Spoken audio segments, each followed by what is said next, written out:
Fala galera, tudo bem? Hora de falar sobre garantias e vedações. E eu escolho trabalhar esse tema junto, tá? Porque na prova ele vai, ora pode tratar de vedação, ora pode tratar de garantia como coisas sinônimas, e ainda você não pode confundir, tá? Inclusive você não pode confundir garantias com princípios, tá? Às vezes vai ter lá, a gente vai ver a gente viu com os princípios, a unidade, a indivisibilidade e a independência funcional. Você vai ver, por exemplo, aqui, que uma das garantias é a inamovibilidade, tá? Então isso não é princípio, isso é garantia. Parece simples o que eu estou te falando, mas isso cai em prova. Você vai dar uma olhadinha nas questões que eu vou trazer aqui, tá? Olha lá.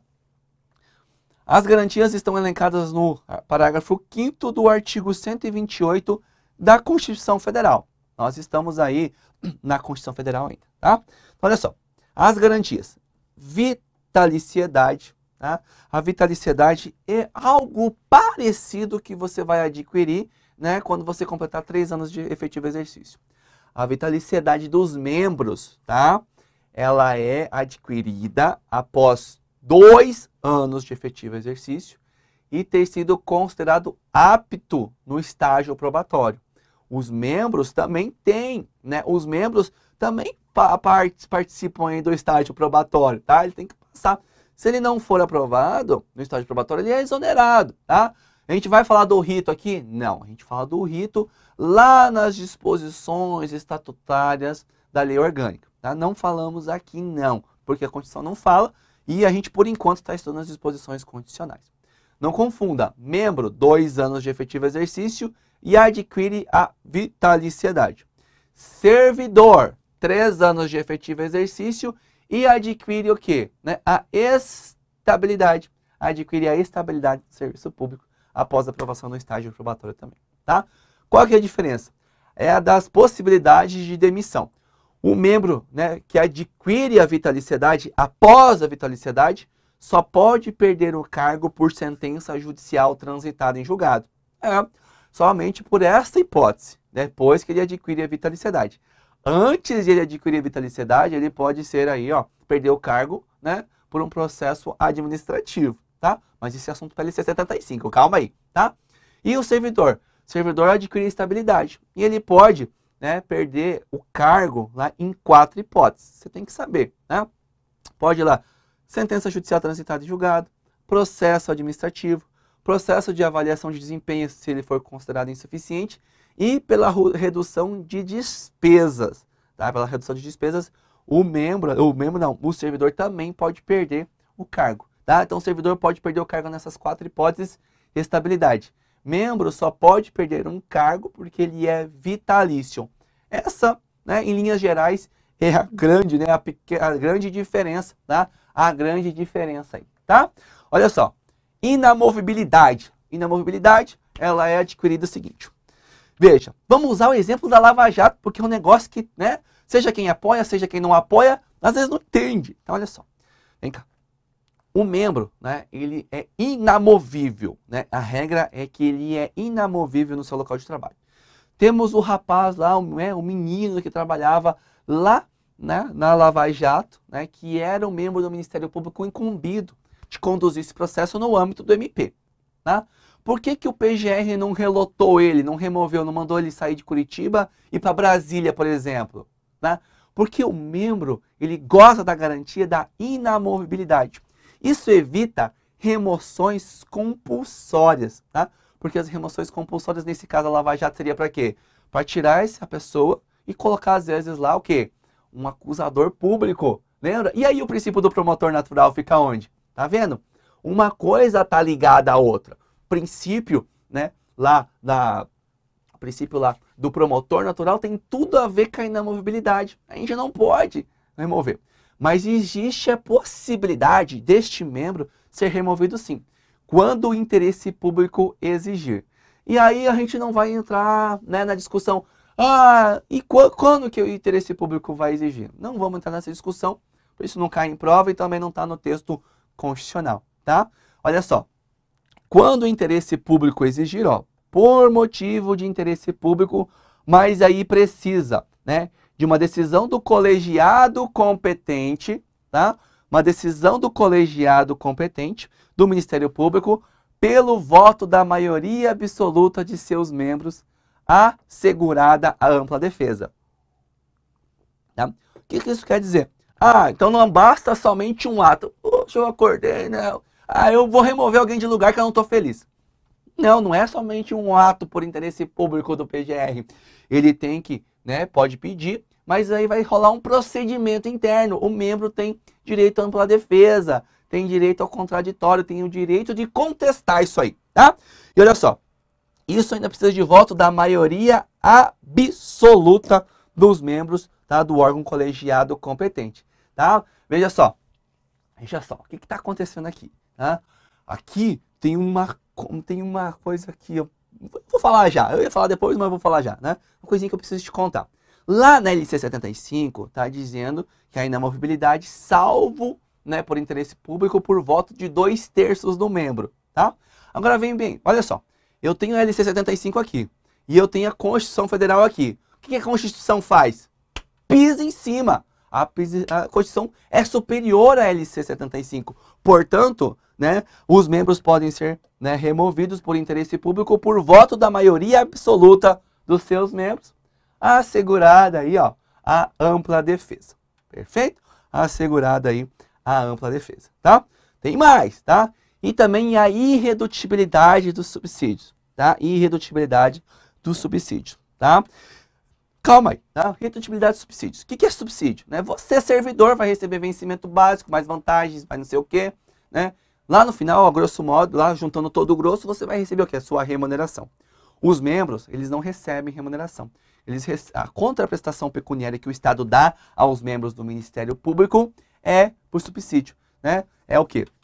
Contraprestação pecuniária em parcela única, tá? Em parcela única, tá? É bom você lembrar disso aí, tá? A gente vai estudar a fundo isso? Claro que vai. Claro que vai. Olha só, vamos lá. A vitaliciedade, eu já falei para você, adiantei bastante, né? Eu falo bastante, então vamos lá. É adquirida após 2 anos de, né? Após 2 anos de estágio probatório. Membro também tem estágio probatório? Também, né? Só que há 2 anos, tá? É uma garantia que só perderia o cargo por sentença judicial transitada em julgado. Então veja, é uma sentença que vem de onde? Do Poder Judiciário, não tramita dentro do Ministério Público, tá? A vitaliciedade, né? O membro só vai perder o cargo após vitalício. Presta atenção, analise a questão de prova. Após o membro se tornar vitalício, que ele pode perder o cargo somente por sentença judicial transitada em julgado. E essa sentença, ela tem que ser promovida uma ação civil de perda de cargo específica, tá? Não pode ser como resultado de uma ação, por exemplo, o cara estava respondendo por um crime, tivemos a ação penal, e aí condenou ele pelo crime, e concomitante à condenação, né, também decretou a perda do cargo. Isso não pode. A ação de perda de cargo deve ser específica para a perda de cargo. Não pode ser cumulativa com outro, tá? Veja, a vitalicidade também é adquirida no cargo inicial da carreira. A gente vai estudar as carreiras. Você vai ver que ele vai começar como procurador, depois aí tem subprocurador, tem procurador-geral, né? São carreiras dentro. Cada vez que ele troca de cargo dentro da carreira, não começa um novo estágio probatório. O estágio probatório é adquirida no cargo inicial da carreira, tá? E por que ele só pode perder o cargo por sentença judicial transitada em julgado? Justamente para garantir uma maior segurança e liberdade, tá? Doutrinariamente, já se disse, né? Doutrinariamente já teve discussões aí que seria um privilégio. Não é um privilégio, tá? E nem fere a isonomia aí com os demais servidores, tá? Porque o servidor adquire estabilidade e o membro vitaliciedade. São funções diferentes, né? Quem tem mais competência, quem tem mais responsabilidade é o membro. Por isso que ele tem que ter uma garantia maior para o exercício do seu cargo, tá? Olha aqui, ó. A vitaliciedade, né, compete aqui ao Conselho Superior do Ministério Público de cada ramo decidir sobre o estágio probatório. Eu falei que não ia falar, mas já quero adiantar, tá? Então, cada ramo, né, de cada Ministério Público, cada Conselho Superior de cada ramo vai decidir sobre o estágio probatório, tá? O estágio probatório aí do membro, tá? Por que eu tô falando isso? Porque a gente vai estudar na LC 75 depois, né? O rito aí para a aquisição da estabilidade. Inclusive eu fiz um super gráfico ali mostrando, né? Ah, tá ok, vitaliciedade, vai para cá. Se não tá, vai para cá. Aconselho você a acompanhar as aulas, né, e chegar até o final do seu curso, porque vale bastante a pena, tá?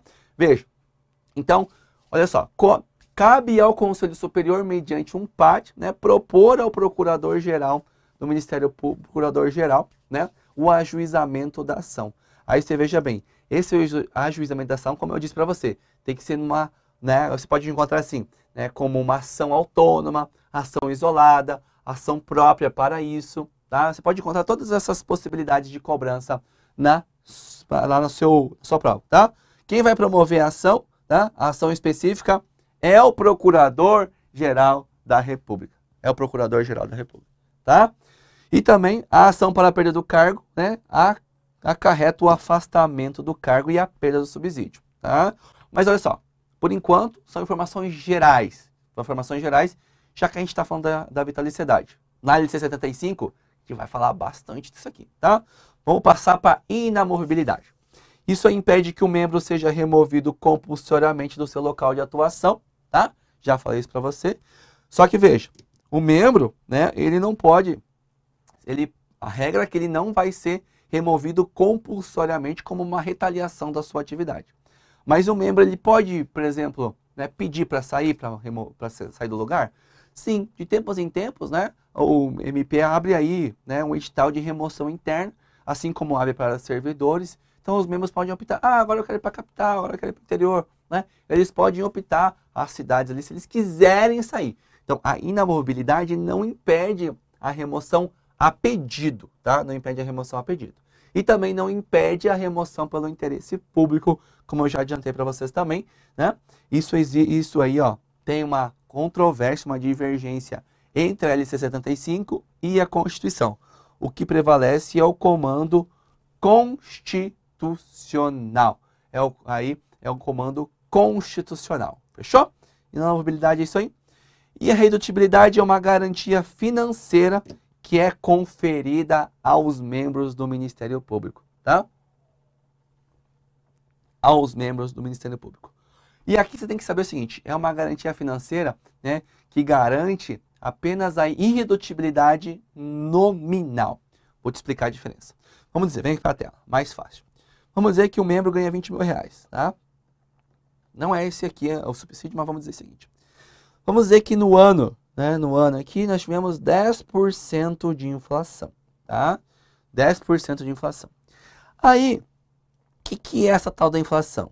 É a perda do valor monetário da moeda, né? O dinheiro passa a valer menos, ou seja, as coisas ficam mais caras.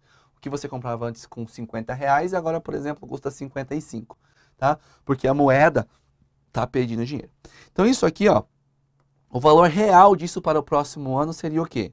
Seria 22 mil reais. Então, o membro tem direito a esse reajuste pela inflação? Não tem, tá? Porque isso aqui, né, seria uma irredutibilidade real, o que não é garantido aos membros da STF, tá? Aos membros do Ministério Público. A redutibilidade é apenas nominal, não garantindo o reajuste, né? Não garantindo aí o reajuste periódico, tá? Mas veja, a irredutibilidade, né, por mais aí que ela tenha apenas nominal, ela não impede, por exemplo, a irredutibilidade pelo teto dos ministros do STF. Né? Nós temos o teto do funcionalismo. Então, passou do teto, ele vai receber o que passa do teto? Não vai, não. Ele vai receber o que está no teto. Também não impede aí, né, o desconto, por exemplo, do imposto de renda, da previdência, de consignáveis posto na folha, associação de classe, né, decisão judicial, por exemplo, de pensão alimentícia, ou outros descontos autorizados pelo membro, tá? É bom que você fique bastante ciente também que, por exemplo, indenizações, indenização de transporte, né, ajuda de custo diário, isso aí são parcelas indenizatórias. Então isso aí também não se sujeita ao teto dos ministros da STF, tá? Parcelas indenizatórias não se sujeitam ao teto dos ministros do STF, tá? Então, esses são os principais aspectos da irredutibilidade dos subsídios, ok? Olha só, relembrando as garantias, assim como a gente fez com os princípios, tá? A gente vai consolidar tudo isso depois. Olha só, você tem que saber que as garantias, né? Vitaliciedade, inamovibilidade e irredutibilidade dos subsídios, tá? A vitaliciedade é adquirida, lembre do prazo, após 2 anos de efetivo exercício, tá? Um membro que cumprir esse prazo aqui e ter sido aprovado no estágio probatório adquire a vitaliciedade, que é a garantia de só perder o cargo por sentença judicial transitada em julgado, tá? Não pode ser sentença aí, por exemplo, administrativa, tá? Inamovibilidade impede remoções compulsórias do local de trabalho. É permitida aí, né, a pedido e é permitida também por interesse público, ok? E também a redutibilidade de subsídios é a garantia de não ter o seu subsídio reduzido e ele é apenas nominal, tá? Apenas nominal, não garante reposições periódicas por conta de perdas da inflação, tá bom? Olha só, como é que isso pode cair lá na sua prova, tá? Dá uma olhadinha aqui comigo.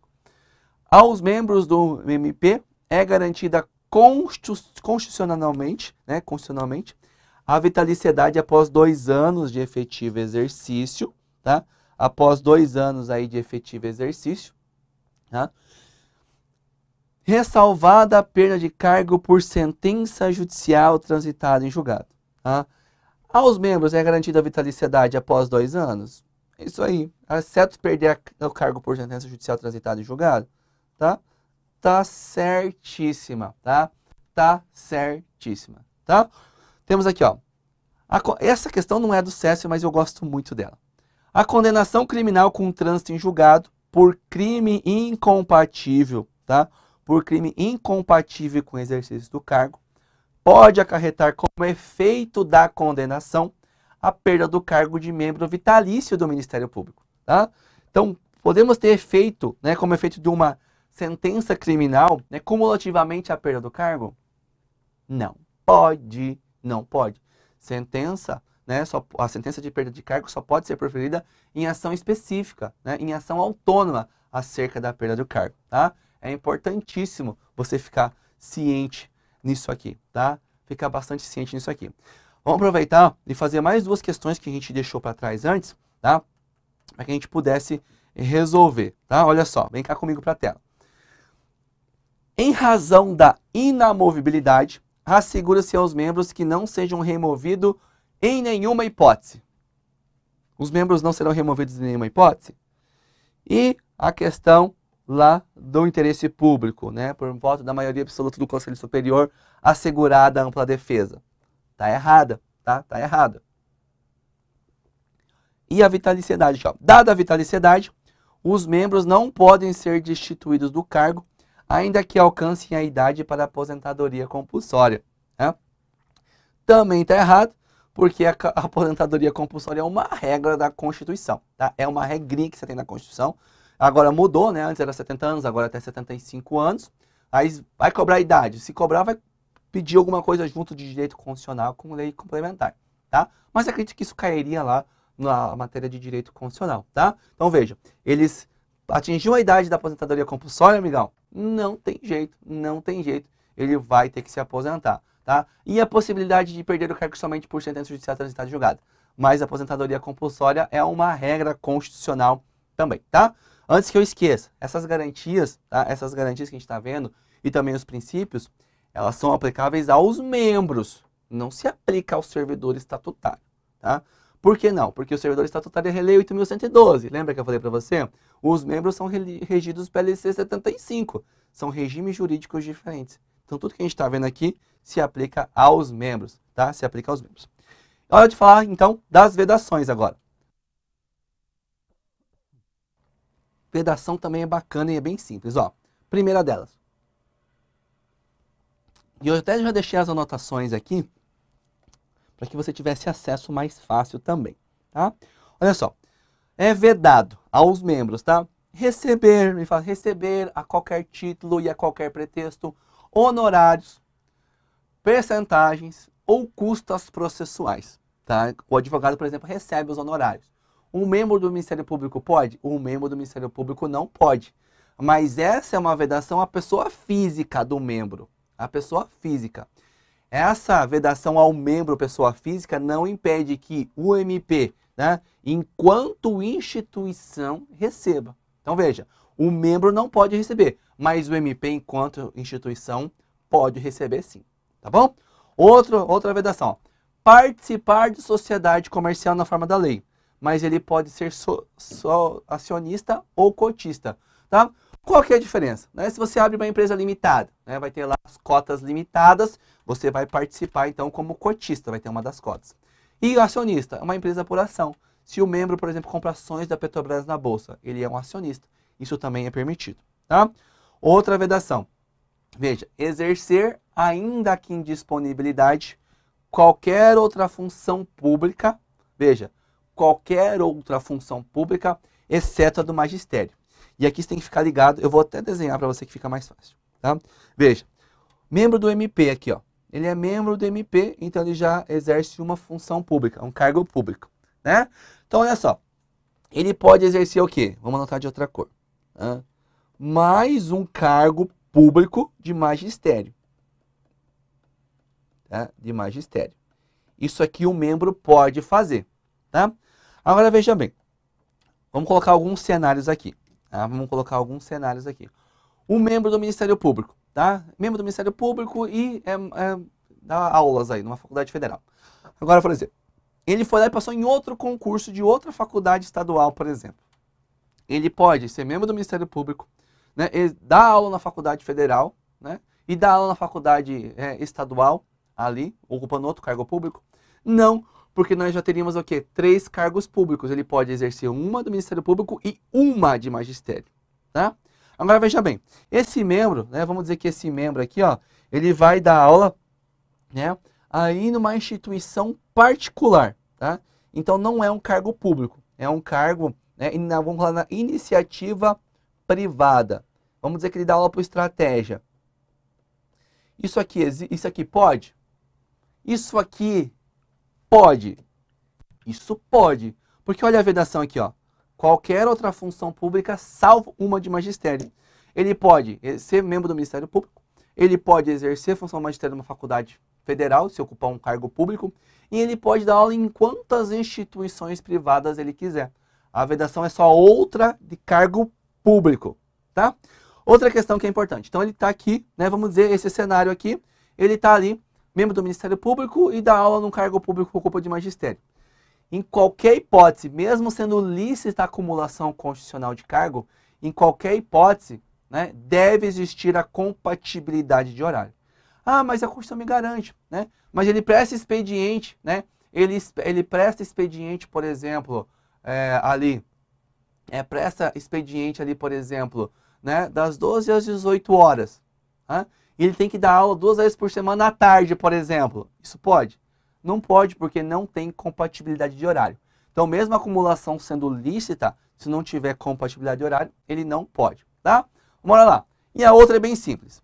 Receber a qualquer título ou a qualquer pretexto auxílios ou contribuições de pessoas físicas, entidades públicas ou privadas, ressalvadas exceções previstas em lei, tá? Isso aí a gente não precisa saber agora, por enquanto. Bom? Belezinha? Só que existem mais 2 vedações e essas costumam, né, dar dor de cabeça. Essa aqui, ó. Um membro não pode exercer a advocacia. Ele sequer pode ser inscrito na OAB. Tá? Inclusive, se ele exercer a advocacia, pode gerar uma ação civil para a perda do cargo. Tá? É muito sério, ele não pode exercer a advocacia. Tá? Então, anote aí. Não pode ser nem inscrito na OAB. Né? Pode gerar uma ação civil para a perda do cargo. Tá? E existe uma regrinha aqui, ó. Os membros que entraram na carreira antes de 88 podem, se eles na época optaram pelo regime antigo. Guarde essa informação aí, que a gente já vai falar, tá? Porque eu preciso falar dessa outra vedação, né? Que é a atividade político-partidária. Ele aqui, ó, não pode sequer também ser filiado a algum partido político. A lei orgânica permite, mas o STF declarou inconstitucional. Da mesma forma, os membros que entraram no regime antigo podem, desde que eles saiam de licença. Tá? Desde que eles saiam de licença. Tá? Isso aqui é importante. E aqui a gente vai trabalhar uma linha do tempo. Tá? Deixa eu sair da tela, senão vai atrapalhar. O nosso marco é a Constituição Federal de 1988. Tá? O membro novo, ou seja, ingressou na carreira após 1988. ele pode exercer advocacia ou atividade político-partidária? Tá? E a resposta é não, ele não pode, porque ele entrou no regime novo, tá? Então já se aplica a vedação que ele não pode exercer advocacia ou atividade político-partidária, ok? Aí é o seguinte, o membro que já estava na carreira antes de 88, e aí tem duas hipóteses. Se ele optou pelo novo regime, tá? Que regime é esse? Não precisa saber, apenas sabe que se o membro já estava na carreira antes de 88 e optou pelo regime novo, também não pode exercer advocacia, né? Nem atividade político-partidária, ok? Agora, o membro que já estava na carreira e optou pelo regime antigo, aí ele pode, desde que ele saia o quê? De licença. Tá? Desde que ele se licencie para poder fazer isso aí. Tá? Tá ligado? Isso aqui, ó, com essa linha do tempo, né? Com essa linha do tempo aqui, ó, fica super fácil de você entender. Tá? Porque a gente recebe bastante perguntas sobre esse assunto, então acredito que agora ficou mais fácil, tá? Vamos ver como é que isso aqui pode ser cobrado na sua prova. Aos membros do MPU é vedado o exercício da advocacia, proibição que não se estende aos ministérios públicos estaduais, tá? Ora, se a gente está falando das vedações constitucionais ao Ministério Público, aplica-se tanto aos membros do MPU quanto aos membros do Ministério Público dos Estados. Então a questão está errada, simples assim. Outra, de 2017, tá? É permitido que o promotor de justiça receba honorários de sucumbência e custos processuais nos processos que o Ministério Público for vencedor. A gente viu que é vedado aos membros do Ministério Público, tá? Inclusive ao promotor que é membro do Ministério Público Estadual. Também não pode, também está errada, ok? E outra questão aqui de 2017 também, olha só. É garantida aos membros do Ministério Público a irredutibilidade de subsídios, de modo de se evitar a redução aqui, ó, nominal da remuneração. E você achando aí que não precisava saber que era garantida a irredutibilidade, achando que não precisava saber se era real ou nominal. CESP cobrou em 2017, a questão recente isso aqui, tá? Então, é cobrado sim, beleza? Pessoal, nosso bloco aí, né, de garantias e vedações está encerrado também. Eu espero aí que você esteja conseguindo absorver bem o conteúdo.